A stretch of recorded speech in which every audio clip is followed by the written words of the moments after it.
So the first thing I do is I get to my D-ring and I get my the one end of my tie-down strap right here, and on the other end I use these type of looped tie-down straps. You can use a different type as well, but this is the type that are recommended for motorcycles. So basically you go in and you come back out, so you're like that.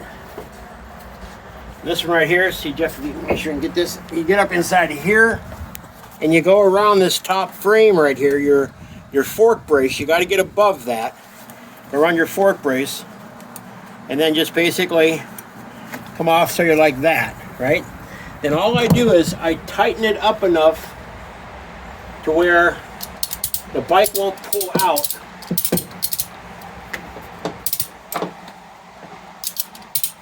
But I leave some slack, okay? Leaving slack is the key to this, right? So right now the bike is still on the side stand. There's a little slack right here. It's not going to pull out, so I know that the bike's not going to fall over on me. Now I'm going to go on the opposite side.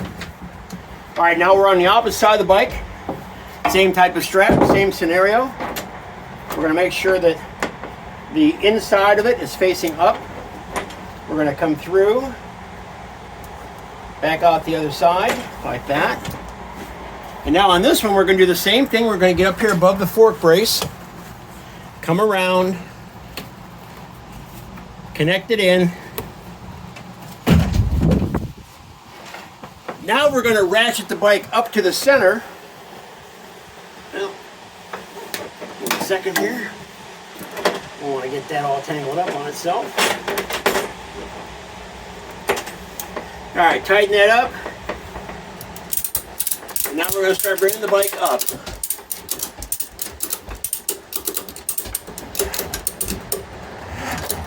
All right. Everybody else see it? Okay, there we go. All right. So now I got the front done. Now I'm going to do the back.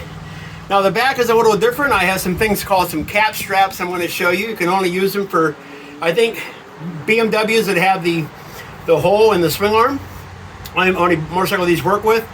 That's what I like to use because I don't have to worry about taking the bags off or doing something, trying to get them up under the bars. I can show you how that's done. I'll put it at the end of this video, but right now I'm going to show you this is the cap strap system. It's made by Ace Bikes, 4R bikes for the bikes that have the hole in the swing arm.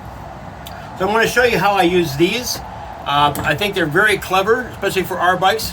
You know, with the bags that we have, you can put regular straps on, but I've always had to take the bags off.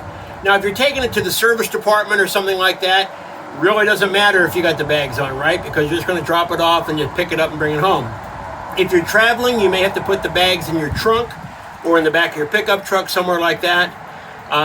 If you have bars, like I do right here, if you've got the Ilium or Wunderlich bars, then you can attach your straps right to the bars. That's always easy to do. Some people don't like because it mars up their bars, in which case these are probably the best solution for you right here. So I'm going to go back and talk about these now. So what you do with these, they're very clever.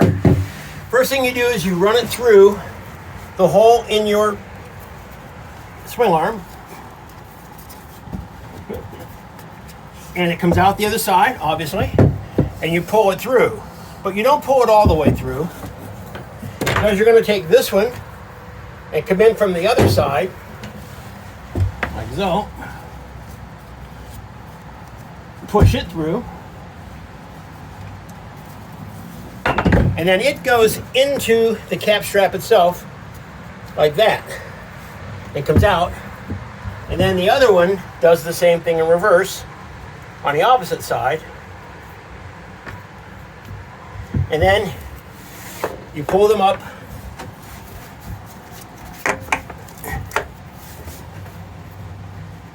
into your holes. Now, this is for the R1250R series, and any of the R1250s that should work for. And then here, basically, again, it's just a standard style of ratchet. Just go into your ratchet from the back side and out. Pull it tight.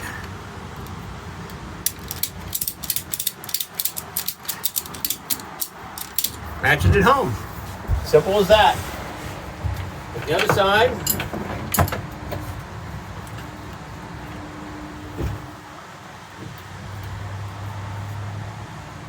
Then when it comes to the back tire,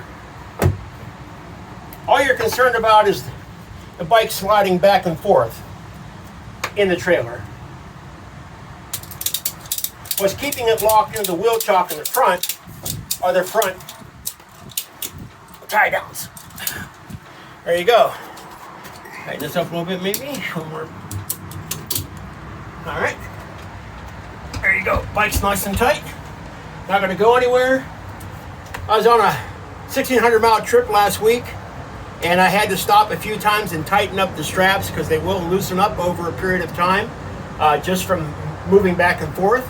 But that's how you get a secure connection. Now, if you're going to use a regular set of straps, like these, like your standard Home Depot straps, then these, a couple ways you can do this.